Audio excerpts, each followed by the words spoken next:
Gosh, I am so cold. Snoop Dogg has a song called Missionary Oral Pleasure. Oh, as in the aura. That's just lovely. I am so cold. Oh my goodness. Like the kind of cold that's just inside of you. And it just... things need to come out. I don't know. I've got that song in my head by Static X that goes like, cold was so cold, we are so cold, was so cold. That gets in my head every time I'm like, oh, I'm cold. Thank you, Queen of the Damned soundtrack. That was such a banger of a soundtrack. God damn. Oh, man. What are we talking about? Great question. I have so much that I want to talk about that we have to get started like right now, or nothing will happen ever at all. That's an exaggeration, but not really. Actually, one of the important parts of my life this week is creating a little bit more routine, which means for me, thinking about calendars, a Monday through Friday work schedule of some sort.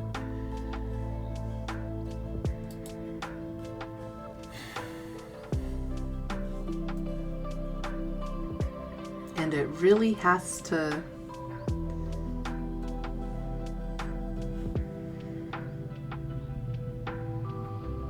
be fairly precise, to be honest.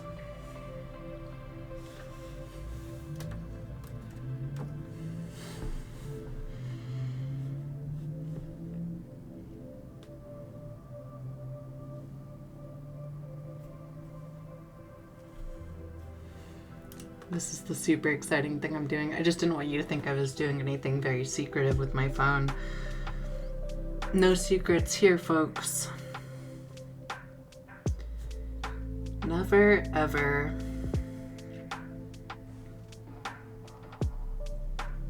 I will tell you the truth as I see it, and you will use your own beautiful mind to decide what to do about it.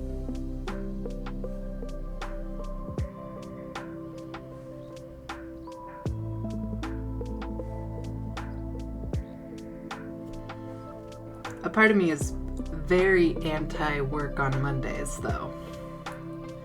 That's why we didn't start work until nearly 4 p.m.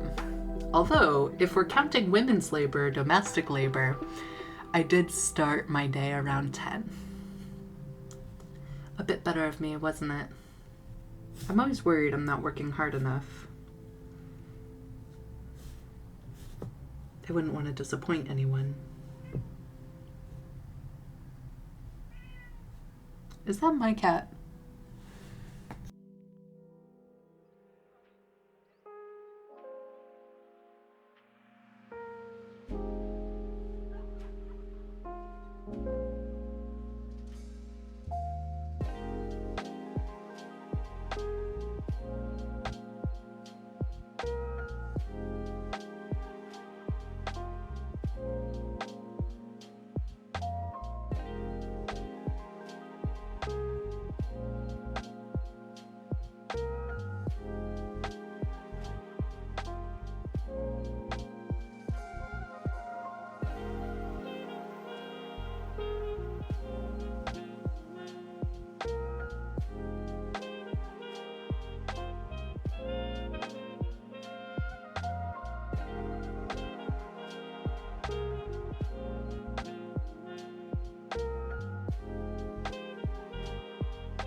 I think she's having a hard time fathoming why I closed the door.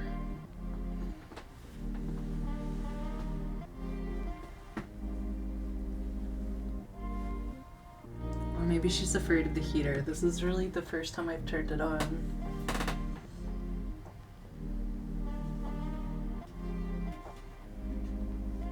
It was just getting so cold. You know when you do stuff that you like know is not actually gonna help, like turning the heater on? You know, like, I know that I'm cold from the inside for reasons, and it has nothing to do with the weather, but do you still have to kind of turn the heat on just to make yourself feel better? Yeah, definitely.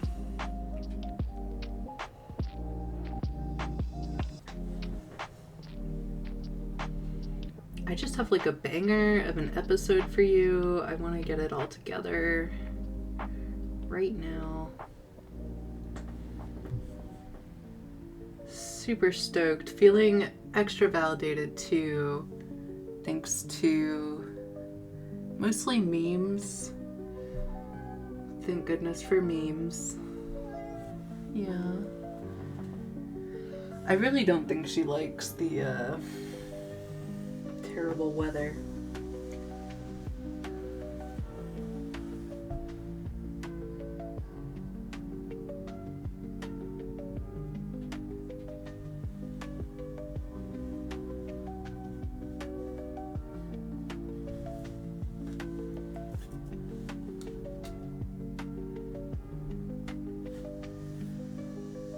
What are you doing?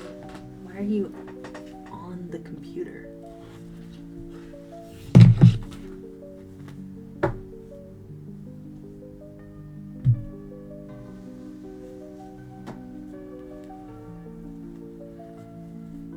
You get superstitious about cats too, right? You're like, oh, well, the Egyptians thought they could see ghosts. And we know mantis shrimp can see color spectrums far beyond what we're capable of. So who's to say they can't see ghosts? Or aliens? A lot of talk about aliens recently. That's been fun. Can you see aliens? Are you an alien? You're a really cute alien if you are one. No offense to all the real aliens, I'm sure you're cute too. Is that what this episode should be? Should we talk about aliens existing? Is now the moment? Is now the time?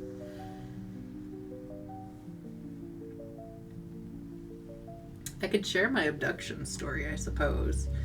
Really, it's more of a weird dream I had, but if you're gonna believe in alien abductions, weird dreams are on the, what's the word? Not on the table. I guess on the table. Not really on the docket. Although kind of on the docket.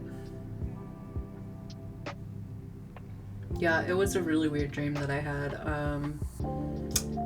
I must have been 18, 19. I was napping on my mom's couch. It was a green couch, if that matters. Very comfortable couch for napping. Middle of the day. That time between spring and summer where you're really ready for summer, but spring just won't let go. Chomping at the bit, kind of. I'm actually not sure I remember what season it was. Full disclosure. But yeah, I had this really intense dream.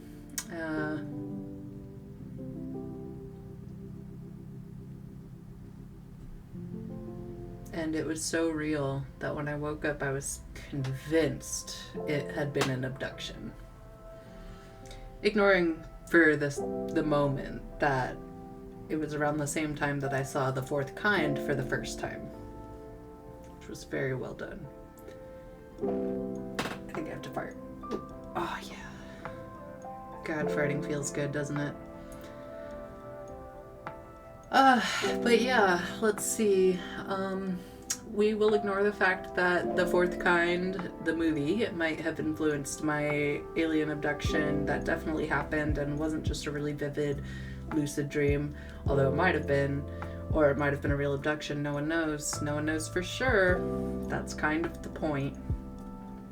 If it were a real abduction, I would make sure that the human, like if I was abducting humans, I would make sure that they had a little bit of confusion over whether or not they got abducted, because like the whole point of abducting humans, or like any creature, and kind of introducing them low-key to the presence of an alien mind, that's a shock to the system, you know? If you care about the creature at all, which, God, I'm sitting here hoping that real aliens are advanced enough in their technology, in their social technology, to be caregivers and caretakers, anthropologists, really good zookeepers, not the kind of zookeepers that take after, you know, lion tamers from the circus, but more zookeepers with an interest in ecology and animal husbandry and genuine, you know, what's really good for the animal sort of thing. That's the kind of aliens I assume are out there, as far as like having it together enough to be traversing the universe and stopping and making calls.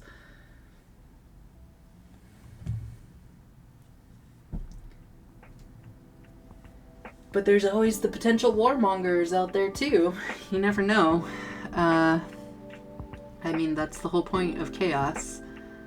I'm sure there are real warmongers out there as aliens. So at that point, it's just a race to see whether or not it's the zoo earth anthropologist ones that get a hold of you, or the exploitative, extractive ones that get a hold of you. And truly, can you really be sure which one is which? In your independence as a species, is it within your best interest to trust any other species with the amount of full-heartedness of an animal, or perhaps dog trusts a human? How domesticated are we as a species if aliens are real and they have been animal husbandrying us? And how domesticated do we want to be? How autonomous would we prefer to be? Great questions. Great questions. My abduction dream had nothing to do really with the zoo earth theory or Fermat's theorem or whatever random Wikipedia article my brain is throwing together as justification for my mouth's yappery. However, the dream was really cool, and it did give me confidence, I guess, in a way. Kind of a funny sort of confidence, but I'll just tell you the dream and you can interpret it all you want for yourself. Yeah, so it was very like Zoo Earth style, in the sense that I was, in the dream I was abducted, and again, this was so real, it felt so real that when I woke up on my couch, I woke up with the bodily sense of having been transported back to my couch after being transported away from my couch. I think my mom was home at the time of this dream, but she didn't come out and see me missing or not, I don't think, from her room, so who knows. And again, this was all just a dream. So yeah, I was transported to an alien spaceship, and oh god, what was that show? That was good. No, Solar Opposites was pretty good, but it wasn't that. I kind of quit watching that in the middle, honestly. I just finished the hospital one, the second best hospital in the universe, I think. It was on Amazon. That was good, but also not the one I'm thinking of. It was like these two friends get abducted by aliens, and the aliens like totally kill the earth as a joke. Like they just zap it out of existence like during a party or something. It was wild. It wasn't Smiling Friends season 2. Maybe it was Smiling Friends season 2. That might have been it. Great season 2, by the way. Really wasn't sure you'd be able to follow up the season 1 with as much of a punch, and you did an amazing job. Absolutely adored it. So good. But yeah, I was abducted in this way, and my captors definitely had me like in a cell, but I got the distinct sense that I was considered like animal in the like, but kind of like a dog. You know, like a well-loved creature that was being put in the kennel briefly while the adults were figuring something out. I don't know. That's sort of the impression I got. And at the end of my very brief imprisonment, I was being let out, and throughout the imprisonment, we were like talking. I was talking to my captors, and there was like I should say like male and female, but I don't think the English Earthian words are probably correct, right? But two genders or sexes, maybe two creatures with distinct secondary and primary sex characteristics. Yeah, not sexual, although it did get sexual, which is why I am a little uncomfortable telling this dream to a wide audience. It wasn't that bad. Well, bad. They are always probing the butts, aren't they? What is with aliens probing the butts? It couldn't possibly have anything to do with humans needing to probe their relationship with anal, right? No, this can't be about humans and their relationships with each other. No, not at all. Anyway, we were having this conversation. I was getting educated on some stuff, and they were about to let me go, and they were like, oh, one last thing. I just want you to see the way that we mate, essentially. And both of the sexes, like, demonstrated their mating to me in a way that made it clear that it was a consensual demonstration meant just for me, so that I kind of understood their people a little bit better. And it was really interesting, because the female part, it was very similar to like male and female anatomy, or primary sex characteristics in human biology. There was like a shaft and a cavity sort of situation going on.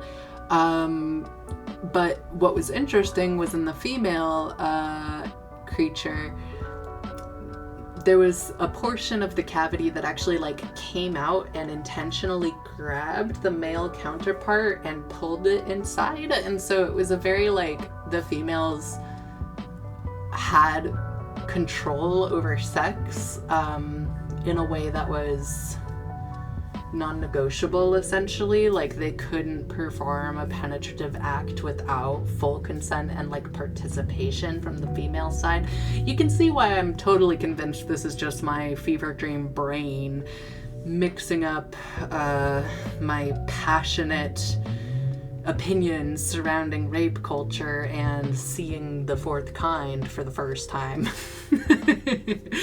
Fully convinced that that's what this is and that I really didn't get abducted. None of that was true.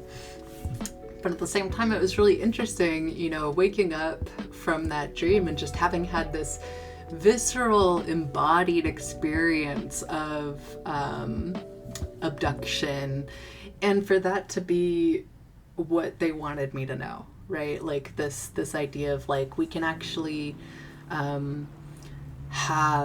egalitarianism because our biology, it's like inherent in our biology. And I've seen this theme come up in speculative evolution, you know, whether that's in sci-fi or in the Reddit community.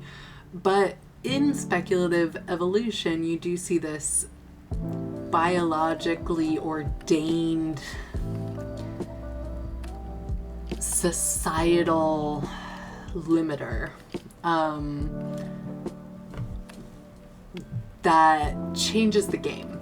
And it's so beautiful the way that humanity speculates about our own understanding of the world and what it would look like if it were different, what it would look like if our Earth was just slightly closer or slightly further away from the sun, what it would look like if Europa, under all of that ice, was teeming with intelligent life just within our solar system. Or Titan is a very prime moon for potential life because its tectonic activity is hot. It is really very much early Earth days over there. So even if aliens aren't, you know, hanging out in our atmosphere right now, and who's to say they're not, or walking among us even, it is very likely that they will be at some point. Initial theorizing surrounding alien life and alien contact speculated that we were limited by the factor of time or the fourth dimension, and that initial speculation left really no room for potential contact. It said if there were alien civilizations, they are too far forward or too far behind us for there to be any real contact here. And so the rare Earth theory continued to be the most favored by the science that we know. But that's changed a bit. The further we know, or the more that we know about physics, the more likely different things become. Moving at almost the speed of light, or becoming light in order to move.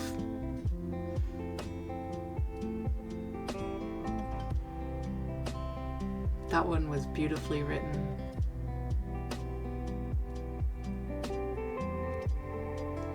And of course, wormholes, the utilization of black holes and singularities to travel through the fabric of gravity. I can't. That's interstellar. Sort of. If you want a really great positivistic imagining of the future potential galactic commons that we could join, I would recommend reading A Long Way to a Small Angry Planet by Becky Chambers, and the companion novels. There are 4 in the Wayfarer series.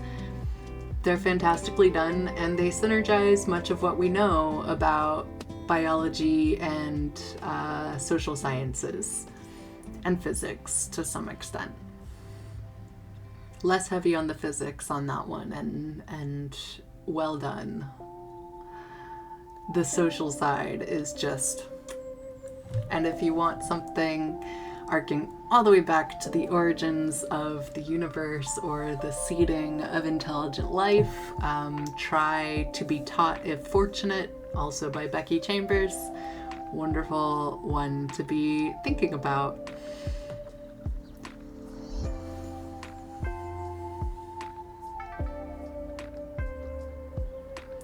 And these I'm recommending to you for the sake of hope. And if you're feeling hopeless or if you're feeling scared about potential contact with our galactic neighbors, these are the stories I would recommend you reading first. Soon they will make a show, hopefully. Netflix writers, it's your time to shine. AI can never replace you. Fuck those guys. You deserve a raise. Yes, show them. Oh, I get so mad. I get so mad on your behalf. But yeah, aliens, right? Like, gosh, everybody's freaking out right now. And there have been and will continue to be plenty of whistleblowers letting you know about our alien contact. And to be quite honest, I am really not concerned with whether or not it's real. I know that sounds like I have the privilege of disengaging, but truly, the question of aliens existing from the philosophic standpoint is much more interesting to resolve as an individual or as a community, as a nation, or as a global community, because it again, over and over brings up these questions. If they exist, are we friends? Under what conditions do we stay friends? How much choice do we even have in that? How empowered are we to make our own decisions as creatures? Have we actualized enough as a global society to welcome or reject alien contact? I would say probably not. And so at that point, especially if they're gonna come here whether we're ready or not, we have to ask, how quickly can we get ready together? And who's willing to try and who isn't? And how do we react to one another about that? It really reminds me of District 9. Ugh, what a movie. Wow. Edgy and just... You broke into so many important conversations with that movie, and everything about it elevated people's understanding of the general discourse surrounding alien contact. It was just phenomenal, and it was gritty, and it was real, and it had so much reality in it that it made it somewhat hard to ignore how likely alien contact is. And that was so needed at the time. In one of my previous casts, I am talking about how I can't get into the details of alien contact because of a variety of reasons, but mostly because I will lose the thread with my listeners, and the experiencing my words as truth in your body thing that I'm counting on working will not work for me.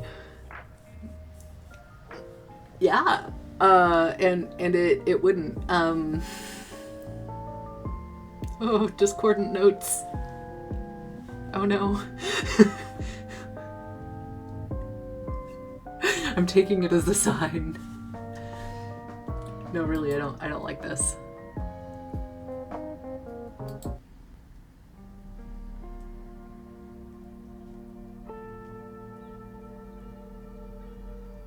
Great.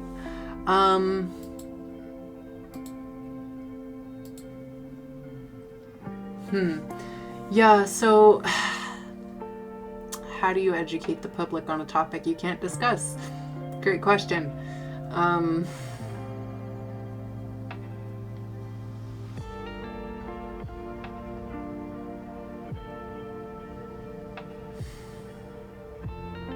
I really do want to help this conversation as opposed to hinder it, which I think is the only thing protecting me and allowing me to have it in the first place. I think really caring matters. So, as much as possible, I'll stick to pop culture because it's accessible for everyone and the stories are already known. One of the things that I said in that same episode is that when you pull together the narrative of the ways that humans talk about aliens and you put it all in one spot in your mind, like it's soup, stone soup for my family,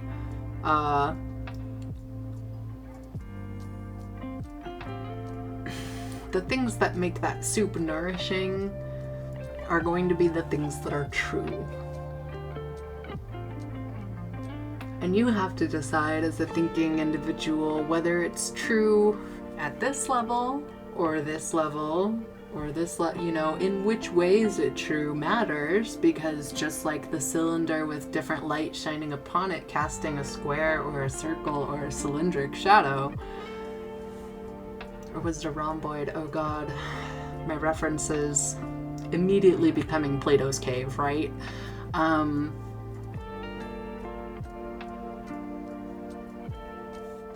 At the end of the day, your determination of what's true is going to determine your worldview.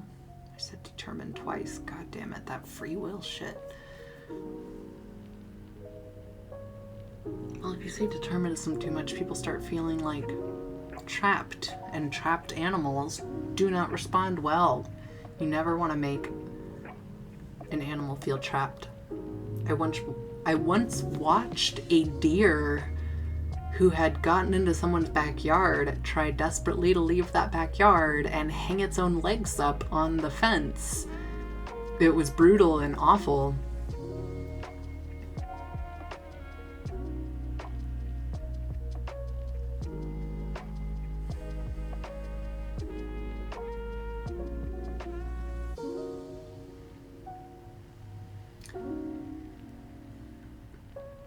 But it's a very good time for any human being out there to start giving more weight to the words or the imaginings of other human beings. And not so much, I watched the movie Paul with the characters from Hot Fuzz and Shaun of the Dead and became completely convinced that aliens are both real and a psyop. Because I did, and I sort of do, but also not at all, right? Like, it's not that literal. But when you watch it, you feel the truth, right? Which part is the true part that you feel is true?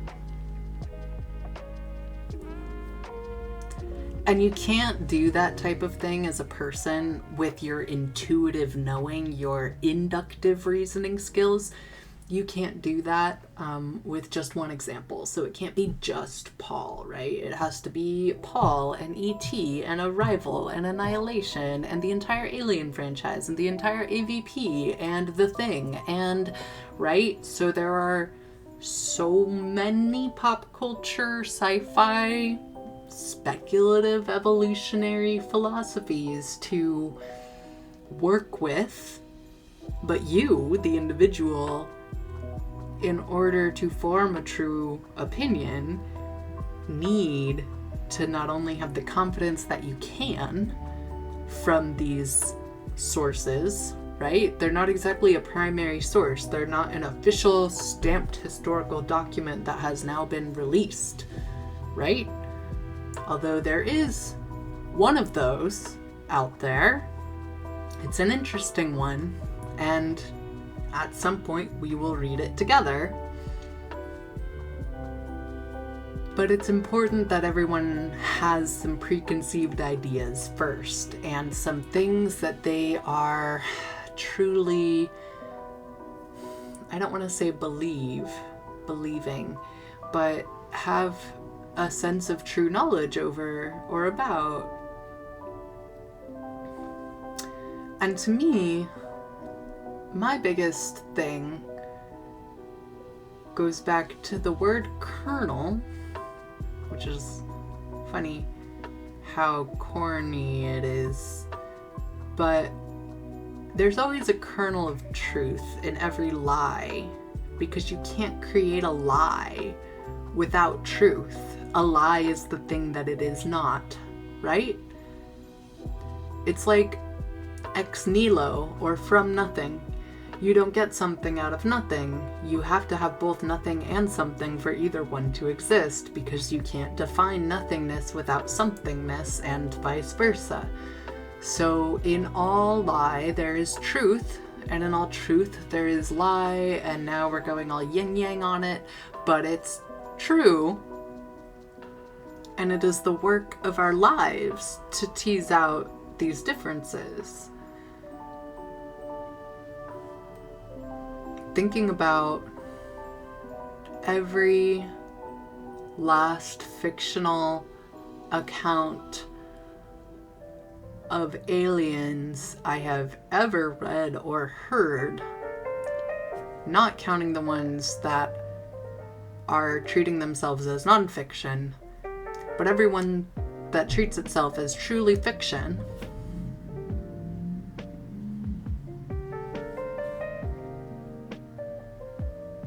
I can oftentimes identify the lies, much in the same way that science is a process of falsification rather than truth-seeking.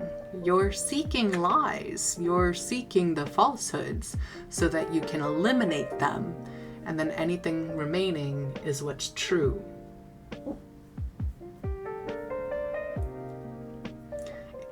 In this way, you can analyze all fictional accounts of aliens. I'm sure that your intuitive not common knowledge, critical thinking, yes, but common sense, yes, your intuitive common sense as a human being can notice and spot the lies. What I'm asking you to do is to stretch a little more and to speculate about truth once you've determined what is the lie or where is the lie. And I think that you're more than capable of doing that.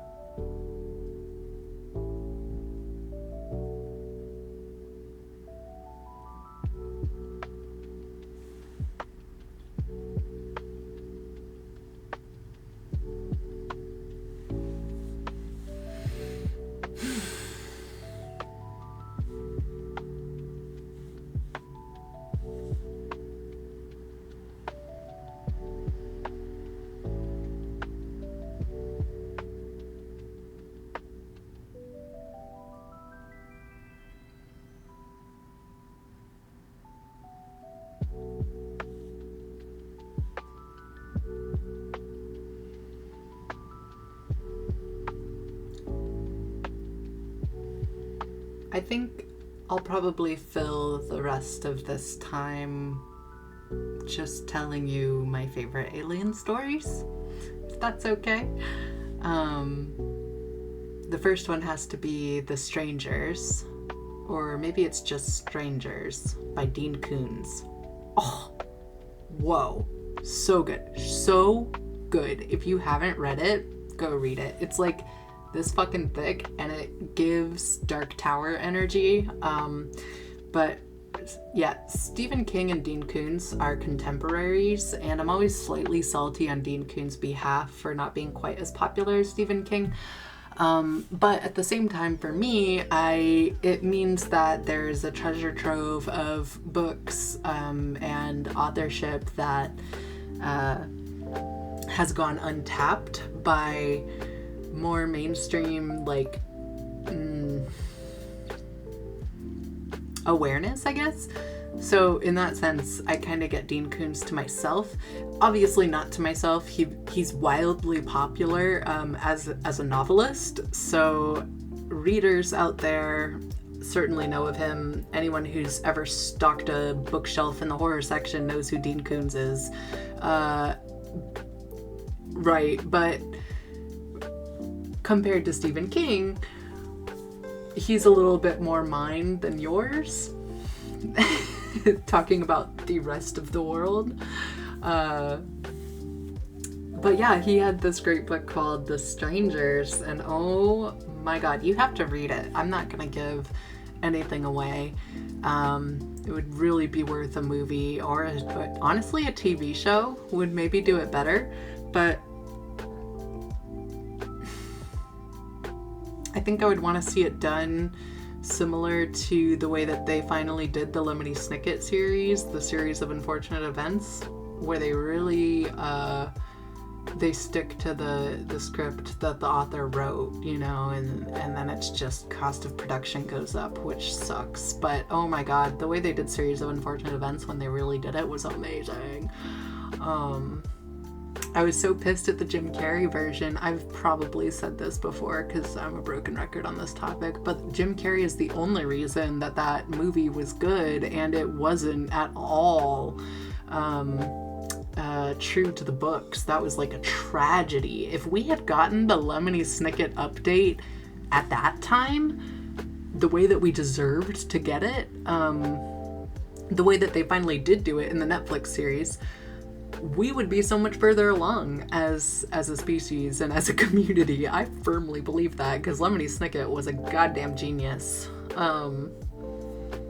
He also talks about abduction, not by aliens, but by well-meaning volunteer fire departments. So, do what you will with that. But when we drive away in secret, you will be a volunteer. So don't scream when we take you. The world is quiet here. Yeah. God. What a guy. I learned about the theory of relativity because of him at like age 11. Thank you. Thank you, Lemony Snicket. I know that's not your real name. Let's see. The Strangers. Oh my god. Read Strangers by Dean Koontz. Wow. What other Dean Koontz? Oh, I loved Intensity too. Oh, this isn't about books. This is about aliens. Okay. Yes, Strangers by Dean Koontz, top alien book rec for anyone wanting to update themselves rapidly and brush up on your etiquette in order to meet real aliens and to feel prepared and confident about that. Read Strangers by Dean Koontz. And then watch all of Bones. Sorry, I've got just the whole Bones TV franchise. There's only one episode where they're like laying on the roof of a car talking about aliens and imagining them as anthropologists, and it's very hopeful and poignant. But I don't think that you're gonna get the full impact of that one moment if you don't watch the entire series. So I would really do that first.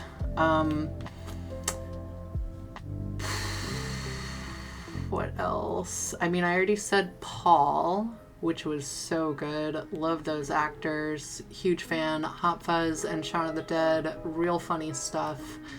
Paul was hilarious. I think they did such a good job on that.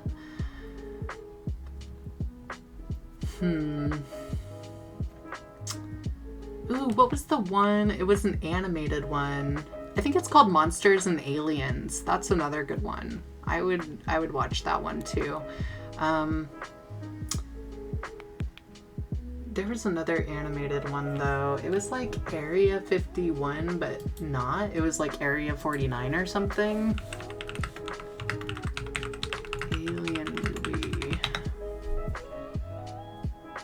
Planet 51. It was called Planet 51. Yeah, watch that one too. Okay, so Strangers, All of Bones, Paul, Planet 51, District 9, obviously, really good. Monsters vs. Aliens was good, but it wasn't the one I was thinking of. It was Planet 51 that I was thinking of.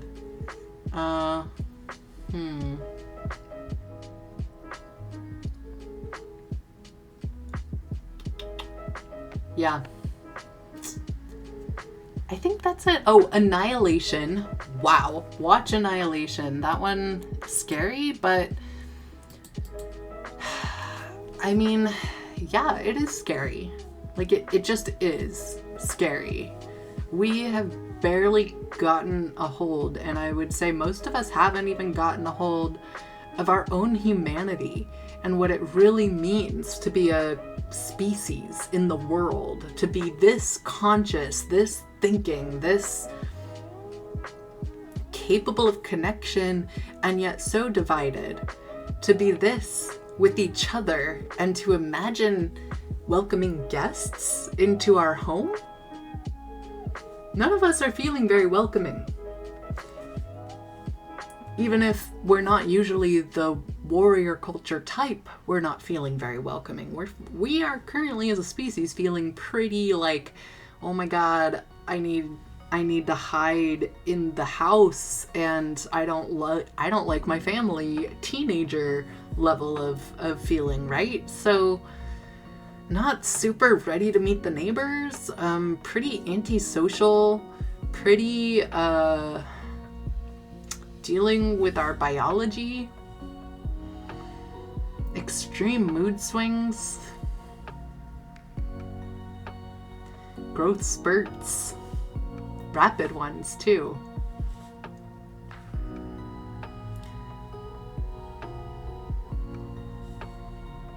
And it is scary.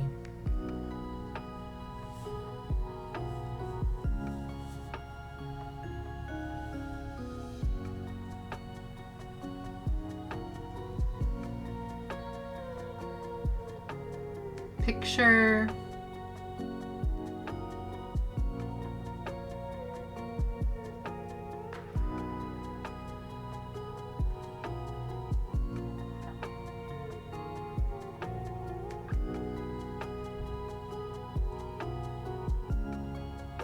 what you would want in a new neighbor friend. Because honestly, they probably already exist, and we could call them to us if we decide who to invite to the house party.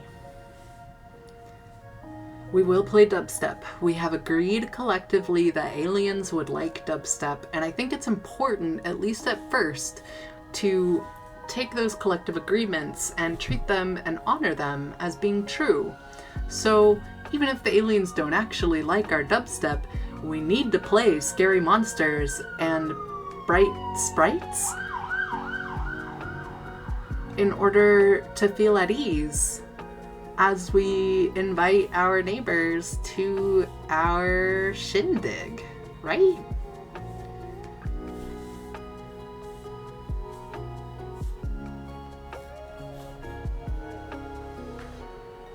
And we don't really know what they'll like. I honestly think that they are gonna like us. Mostly because I like us. And I have plenty of experience in alienation.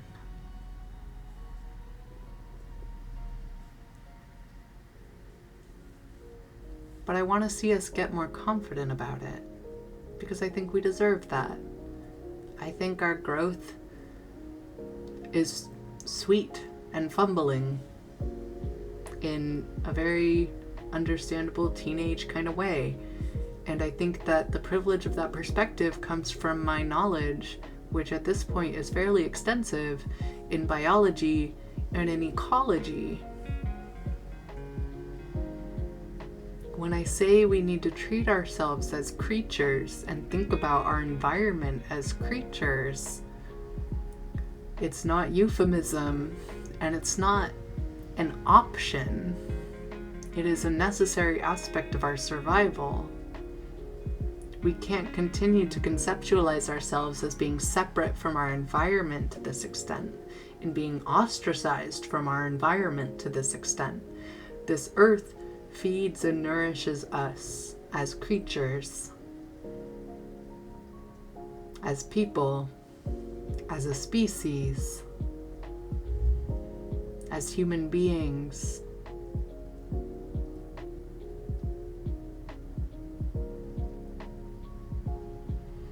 And it's very possible it could nourish other alien life forms as well. It's possible we already are existing with symbiotic relationships with those life forms, or perhaps parasitic ones.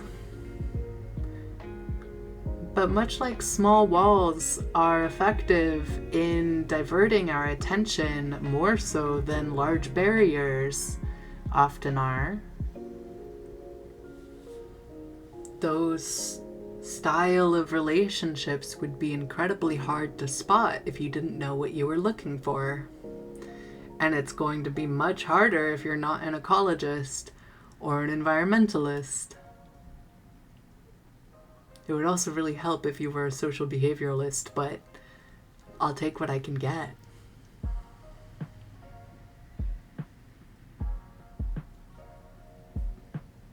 Human behavior and understanding it is a very important part of self-acceptance. And acceptance of ourselves as a species is a very important part of survival and learning how to live within our ecological niche, protecting our environment in order to protect ourselves.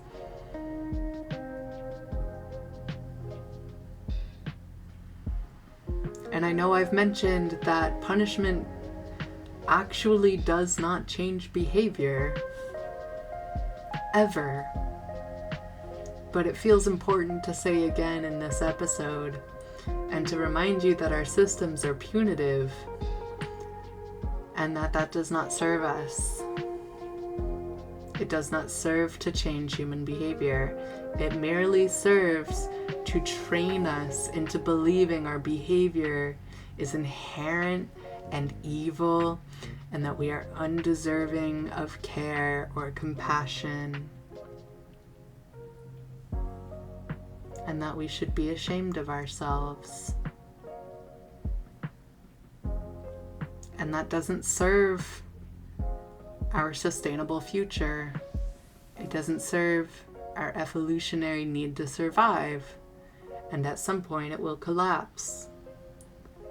It is inevitable that systems which do not serve us will collapse. And that doesn't mean that we should be waiting for them to do so. I would rather hasten the end, to be quite honest, so that we could compost and regrow.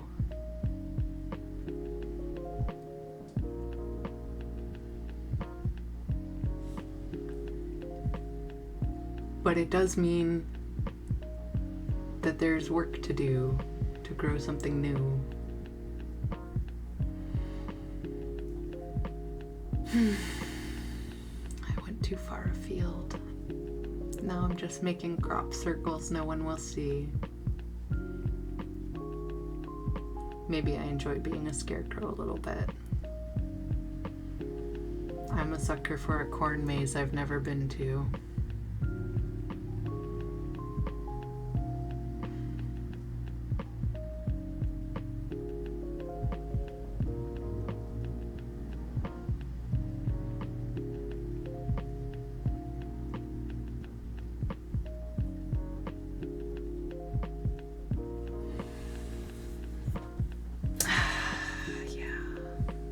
Anything else? Any famous last words from myself before I let you all go? A spider plant had to come hang out with me. I know. I've had this thing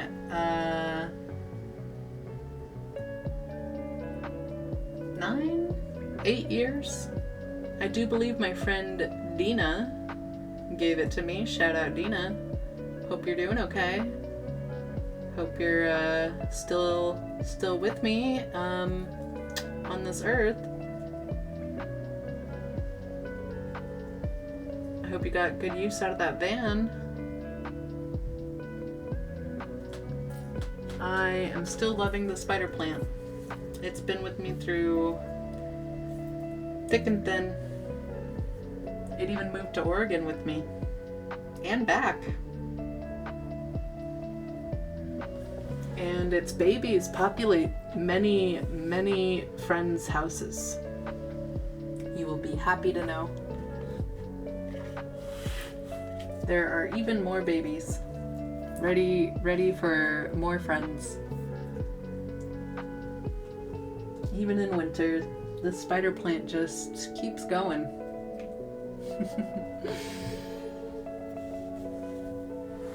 Gosh. Okay, what else? They did a great job with Love, Death, Robots. They did a wonderful job with WALL-E. Although WALL-E is very literally now. The spaceship, the, like the long haul, Civ spaceship that they're on is literally just Earth. It's a cautionary tale about overconsumption and overproduction that I really wish had gotten a little further than it seems to have got, but maybe it was, like a sleeper effect. I always hope, especially with those kids movies and the animated movies, I'm always like, yeah, that means the next generation is gonna just know it. They're gonna know it like it's true. And I love that. That's why Greta Thunberg was not surprising, but very inspiring. And why I will continue to argue to let the youth lead, and to nurture youth that are confident in themselves, and in what they know, because their knowledge really comes from elders passing that knowledge down. Oftentimes they're passing that knowledge down in ways that are going to be easy for kids to hear so that they can internalize them more swiftly, so that they don't have the same problems other adults have. I would also argue that adults should lend a little bit more weight to young adult content, because they could use with the updates. One of the biggest problems we face as far as human evolution and adaptation and genuinely being equal to the tools that we have created is that Luddite mindset of once you hit 30, you're basically unchanging till death. And also you might actually be dead and or ugly and or unfuckable and or really, really old. I'm not going to go back to rape culture right now, but I could very easily. I could do that very easily.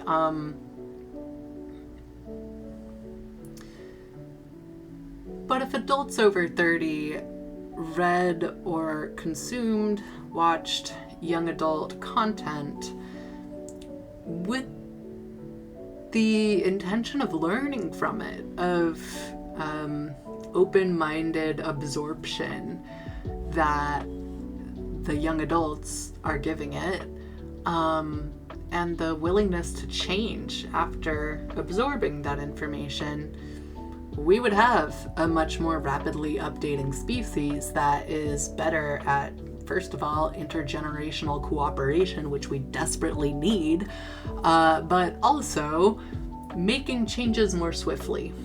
And having that relationship is really important for our development as a species, so that we can move beyond this teenagerhood that is so uncomfortable. But it's also important for our development as people and as spiritual beings and as moral beings.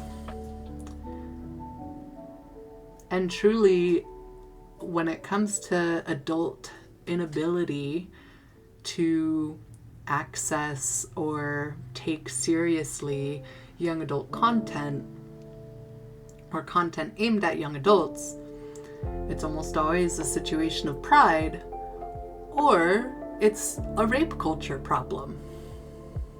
It's a problem of over-sexualizing very young people who do not need to be sexualized by grown adults. They have developing to do.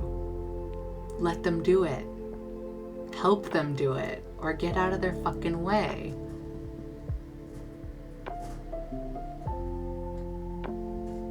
Jesus Christ, the amount that I'm pissed off at teachers for having deeply inappropriate relationships with their students.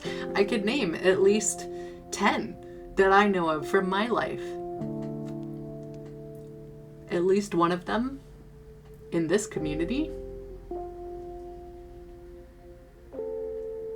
but many throughout my career as a student.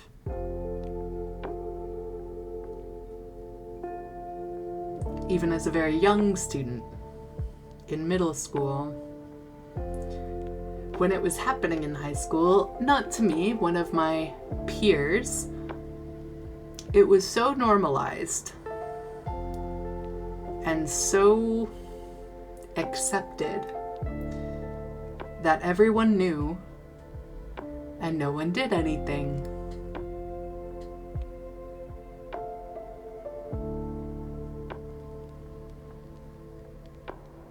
And so, of course, when somebody who is technically an adult has what I would call an inappropriate relationship with an educator, somebody in a position of power,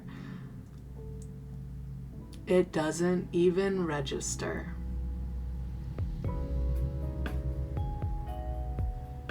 Once they are over 18, it stops being unethical, right?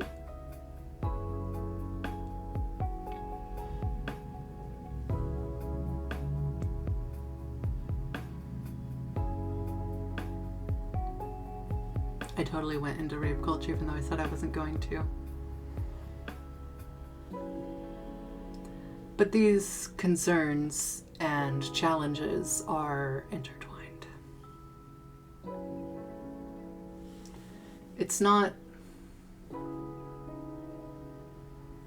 an evolutionary inevitability for the adults of our species to find the underdeveloped children attractive. That is a very obvious symptom of a social disease. And I think our collective decision to ignore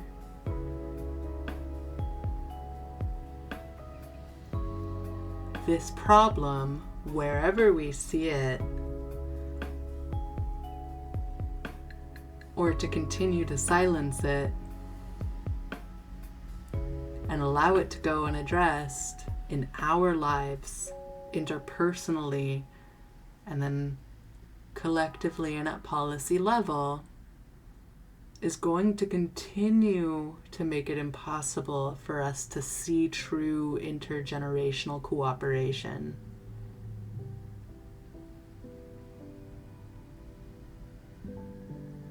And when it comes to our biological drives for fighting, feeding, fucking, and what was the other one? Fleeing. Running away. These are all ways in which we as human beings can be exploited and manipulated. And it's pretty pathetic how many of us are manipulated by our urge to fuck.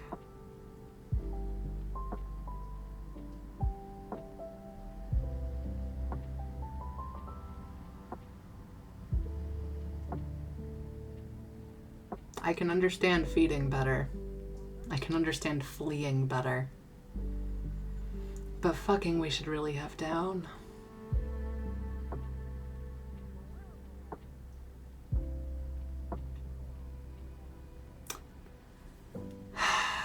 But perhaps my request for the human species to grow up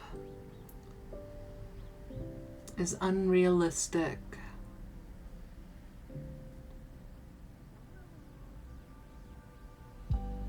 Maybe my hopes for us are too high.